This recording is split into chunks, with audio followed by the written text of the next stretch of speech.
Ni la commission Uber à 0%, ni 0% d'impôts, ni 100% des clientèles privées, ni quoi que ce soit que tu pourras rajouter dans cette vidéo ne rendra jamais ton entreprise de VTC taxi ou de taxis rentable, excepté les 3 points que je vais développer avec toi dans cette vidéo.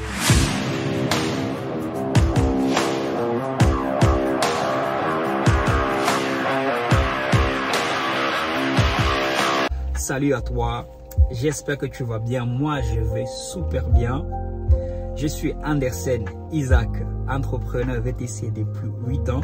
Et sur ma chaîne, je développe plusieurs thématiques, des vidéos par rapport à l'activité des VTC, mais aussi des locations de voitures, mais aussi de business en général, parce que les lois sont les mêmes et les principes sont les mêmes. Donc, si tu prends les lois et les principes que je partage avec toi, normalement, tu peux les appliquer, tu peux les dupliquer dans tout autre business et ça marche. J'ai testé et ça marche. Et dans cette vidéo, justement, je vais te dire comment ça marche. Mais avant ça, pourquoi cette vidéo? Cette vidéo parce que moi-même, le premier, j'ai commis pas mal d'erreurs par rapport à l'argent. Pendant très longtemps. En tout cas, de toute façon, les erreurs, je n'ai fait que commencer à les corriger actuellement. Et j'ai déjà commencé à les corriger et je vois des résultats. Et je ne suis même pas le seul à voir des résultats. Dernièrement, quand j'étais chez mon banquier, il a vu mon bilan, il a dit, mais comment tu fais? J'ai l'habitude de voir des VTC, ils n'ont pas le même chiffre que toi. Donc, si ça continue comme ça, le prochain van, c'est nous qui allons vous le financer. Et je dis, ah ouais, donc voilà, j'ai changé rapidement avec lui pour te dire tout simplement que non, je ne suis pas là pour m'inventer, pour flamber, non, pas du tout, mais tout simplement, ce que je n'ai pas dit à ces banquiers, c'est qu'est-ce que j'ai fait le mois d'avant et le mois d'après. Si tu as regardé l'une de mes vidéos, je parle du mois d'avant 2018 et le mois d'après 2018. Je sais que ce n'est pas le même. J'ai mis en place certaines astuces pour avoir des résultats qui me permettent, ce n'est pas pour moi c'est énorme, ce n'est pas des millions, mais ça me permet d'améliorer ma vie, ça me permet d'améliorer mon chiffre d'affaires, ça me permet d'améliorer mon business et c'est de ça qu'on va parler ici. Chez mon assureur aussi, quand je vais voir mon assureur, il me dit mais tout le monde, pratiquement la plupart ont fermé, tu es le seul à venir nous voir ici avec le sourire, ça a l'air de bien marcher pour vous. Anyway, donc pour te dire au fait que la vidéo que je vais faire, moi-même, elle me concerne en premier. Parce que je me suis vu gagner beaucoup d'argent, mais il ne m'en restait jamais. Et je mettais la faute sur les commissions. Je mettais la faute sur la commission des plateformes. Je mettais la faute sur les impôts. Je mettais la faute parce que je n'avais pas de clientèle privée.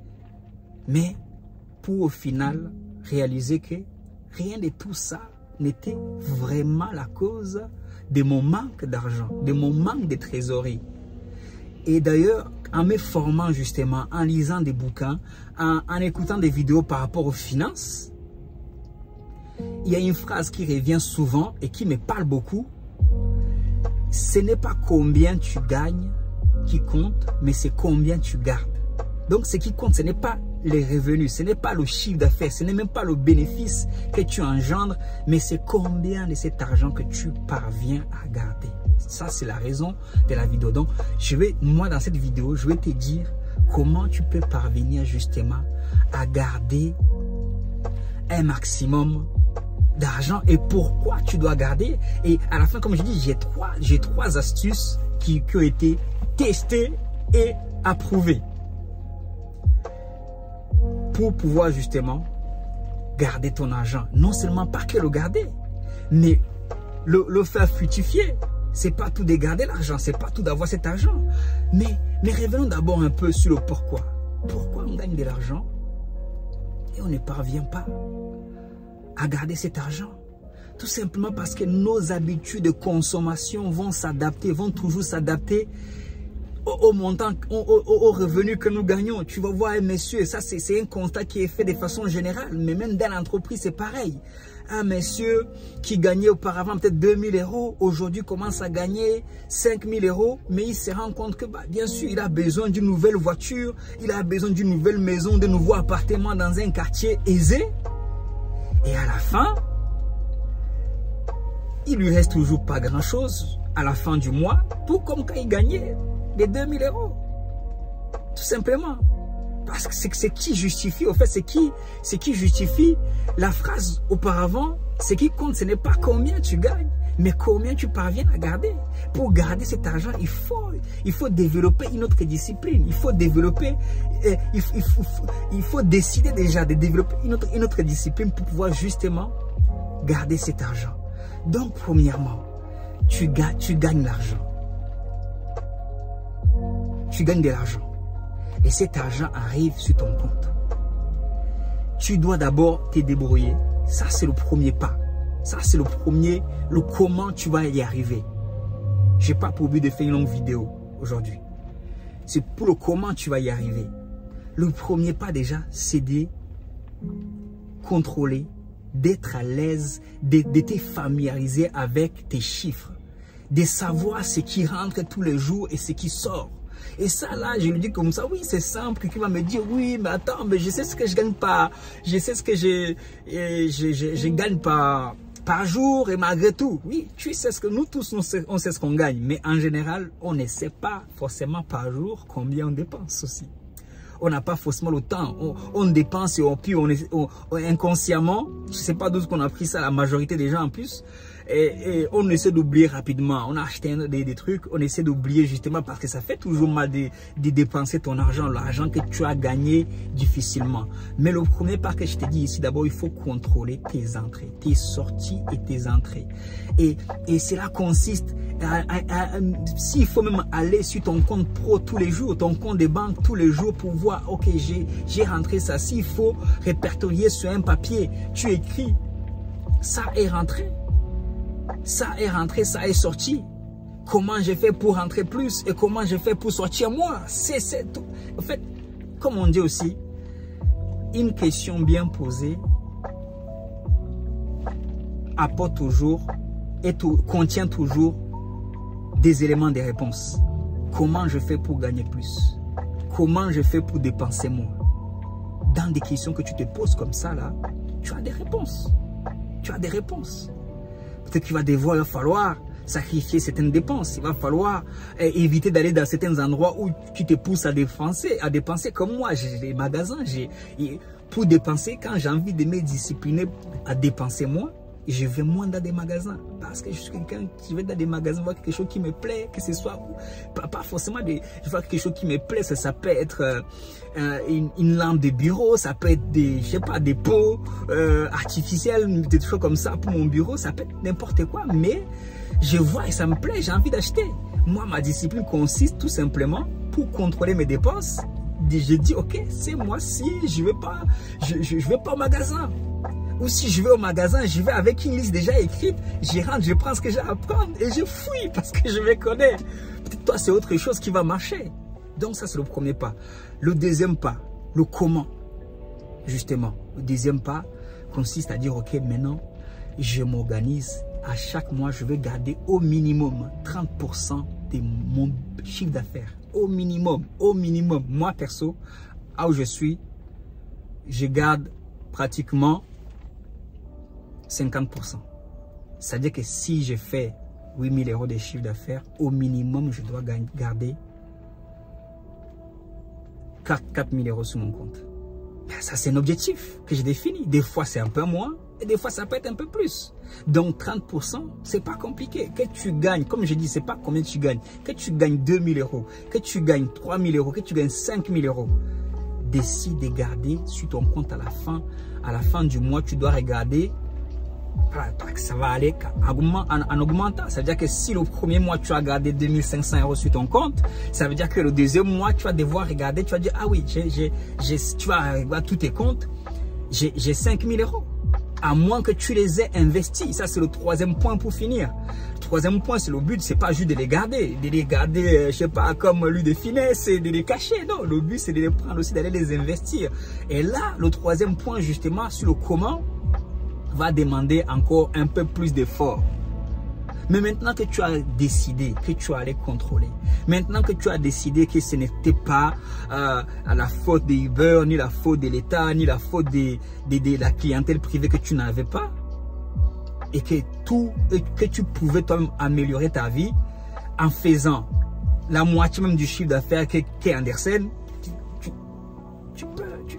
une fois que tu as décidé ça, tu peux y arriver. Donc, le troisième point, c'est de dire, maintenant, comment je fais maintenant pour investir? Chacun, moi personnellement, je prends mon cas personnel. Ce que j'ai dit ici, l'achat et vente des véhicules consiste justement à répondre à ce troisième point. Maintenant, cet argent, il faut que justement, je l'ai gardé. Je ne vais pas la garder juste pour le moment. Il faut que je puisse faire des transactions où j'ai des chances de l'augmenter un peu plus que le fait de conduire, que le fait de conduire mes clients. Il faut que je développe des habitudes d'investisseurs. Toi, ça peut être peut-être la bourse. Ça peut être aussi la bourse. Ça peut être un business en ligne que tu peux gérer. Et tu peux prendre quelques temps pour gérer, mais tu t'es formes pour ça. D'ailleurs, le troisième point, pourquoi je dis ça, c'est un peu plus difficile parce que c'est là consiste aussi à se former, à prendre des bonnes habitudes, à se familiariser avec l'investissement, à être prêt aussi à perdre au début. Au début, tu vas faire des mauvaises décisions, tu vas perdre une partie de ton argent, peut-être que tu vas tout économiser et que tu vas tout perdre. Et ça m'est arrivé. Donc, mais tu as un objectif très clair et c'est là, vaut mieux que de toujours compter sur la baisse de la commission. Tu vois. Donc, j'ai profité. J'espère quand même que j'ai été assez clair. Ici, je suis pas loin de la gare du Nord. J'attends ma clientèle privée qui va arriver. J'ai profité de ces moments pour faire la vidéo qui apparaîtra normalement demain. Et dans cette vidéo, j'espère vraiment que j'ai pu, sur les 3 points à la fin, t'apporter vraiment, répondre à la question que je pose, parce que c'est une problématique, c'est une question dont moi-même je pose, qui consiste à dire que c'est possible de rendre ton activité VTC rentable et cela ne dépend pas du montant que tu gagnes. Cela ne dépend pas du chiffre d'affaires que tu gagnes. Au contraire, le fait justement de rendre ton activité rentable, ne serait-ce qu'en gagnant 5 000 € par mois ou 3 000 € par mois, et que tu parviens à le rendre rentable par tes habitudes à toi, cela veut dire tout simplement que maintenant tu acquiers plus de capacités mentales, physiques et économiques justement pour pouvoir gagner plus d'argent maintenant. Et tu développes des habitudes qui vont te suivre tout au long de ton business. Et voilà, bien sûr, parce que si je prévois aujourd'hui de prendre d'autres véhicules pour les mettre en location ou les revendre, c'est là justement, je ne vais pas toujours perdre. Non, à chaque échec, j'apprends. De la même façon que j'ai toujours perdu. Même à l'époque où j'avais plusieurs voitures, il ne me restait jamais rien. Comme j'ai déjà dit ici, je revenais des voyages et j'étais vraiment à sec. Et même Mercedes ne parvenait pas. Et mon banquier d'ailleurs qui me dit, mais comment tu fais aujourd'hui? Il me connaît si bien parce qu'il sait qu'à l'époque j'étais souvent découvert. Donc aujourd'hui je pense que c'est des points moi qui m'ont aidé vraiment à avancer dans mes affaires. Prends le temps vraiment de réécouter, de revoir ça. Et en résumé, ce sera tout simplement, tu dois contrôler tes entrées d'argent. Tu dois contrôler ce que tu gagnes. Tu dois décider que dans ce que tu vas gagner, tu vas garder un montant bien, tu dois le définir. Moi, je parle de 30%, peut-être toi, ça sera 50%, 60%, 70%, je te le souhaite. Et après ces montants que tu as gardés, tu vas le prendre maintenant pour réinvestir quelque part. Avec ta société, tu peux te former en bourse. Je ne le dis pas parce que j'ai eu une formation que je te vends des bourses. Non, loin de là. Parce que moi-même, je me forme en bourse. Mais en attendant, tu peux te former aussi à louer des voitures en ligne ou à racheter des voitures et les revendre. Tout ça, c'est des business aussi que tu peux faire en parallèle, justement, pour fructifier. Parce que le but d'économiser, c'est de pouvoir maintenant réinvestir. Encore une fois, mes livres, si je n'ai pas été clair, prends le temps de réécouter ces livres qui sont vraiment des piliers de tout ce que je te rencontre. L'homme le plus riche de Babylone, Père riche, Père pauvre. Il y a La chèvre de ma mère, c'est un livre encore qui est très puissant. Si tu tapes sur YouTube, tu trouveras ces livres et ces hommes qui sont partis des zéros à millionnaires, qui sont partis du marron à millionnaires. Et ils sont les mieux placés pour te partager leur expérience. Et ils m'ont tellement aidé. Je t'ai mis d'ailleurs les titres de livres dans la vidéo pour que justement tu puisses aller les chercher et te former. Parce que c'est ça la formation, c'est pas forcément à l'école, c'est pas forcément dans un centre de formation pour qu'on te forme. La formation c'est YouTube aussi. La formation c'est ce que tu reçois actuellement. Ça c'est ça la formation. C'est la formation, c'est l'information. Donc dans ces livres, le meilleur moyen de te former, ces livres sont les moyens de te former de façon moins chère, quoi. Tu n'as rien à payer, juste ta connexion internet et écouter ces livres, ou tu préfères lire et les acheter éventuellement, ça coûte pas grand chose. Et tu mets ces choses en pratique et dans 3 ans, dans 1 an, même pas dans 3 ans. Maintenant, moi je partage aujourd'hui, je suis plus à l'aise à parler de ça, mais c'est des choses qui ont commencé depuis 2019, 2020, en pleine crise. Mais je sors dedans, on n'est pas encore sorti dedans, on est toujours en crise, mais vraiment, ça m'a permis de partir des zéros à quelque chose d'assez consistant pour pouvoir justement maintenant réinvestir. Donc, prends note de tout ça. N'hésite pas encore une fois de me dire ce que tu penses de la vidéo, d'éclaircir, si je dois éclaircir, c'est une chose, dans les commentaires. Comme d'habitude, c'est toujours un plaisir. Je prends le temps vraiment de répondre à tous les commentaires parce que je suis au début de ma chaîne à peu près. Donc, pour l'instant, profites-en. Peut-être quand j'aurai 1000 commentaires la journée ou 1100 commentaires, je ne pourrai pas forcément y répondre. Je ne suis pas un robot non plus. Il faut que je travaille. À moins d'avoir une mise à dispo comme là, je gagne de l'argent et je t'ai fait une vidéo. Et voilà, on est ensemble. C'est ça, c'est ma façon de donner aussi. Parce que c'est ça que c'est aussi. Tu donnes et tu reçois. Et vraiment, prends le temps, décide. C'est possible. C'est possible. Vraiment, ce que j'ai dit, je n'exagère pas. C'est possible de rendre ton business très rentable malgré la commission et les impôts élevés et tout ce que tu veux, et malgré la clientèle privée qui s'est fait rare, parce que bien sûr la clientèle privée aussi a ses applications, à toutes ces applications, ils les utilisent pour payer moins cher, hein, il faut comprendre, mais il y a de quoi faire pour tout le monde et tu peux y arriver, tu vas y arriver si tu restes connecté sur cette chaîne. Je sais que on va vraiment quelque part.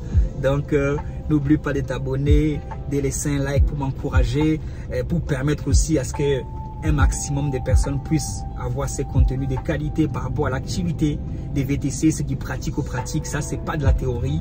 Je suis sur le terrain, c'est les choses que je pratique, et même des gens que je suis, que je lis, de mes mentors, c'est les choses dont ils ont pratiqué et ça a marché.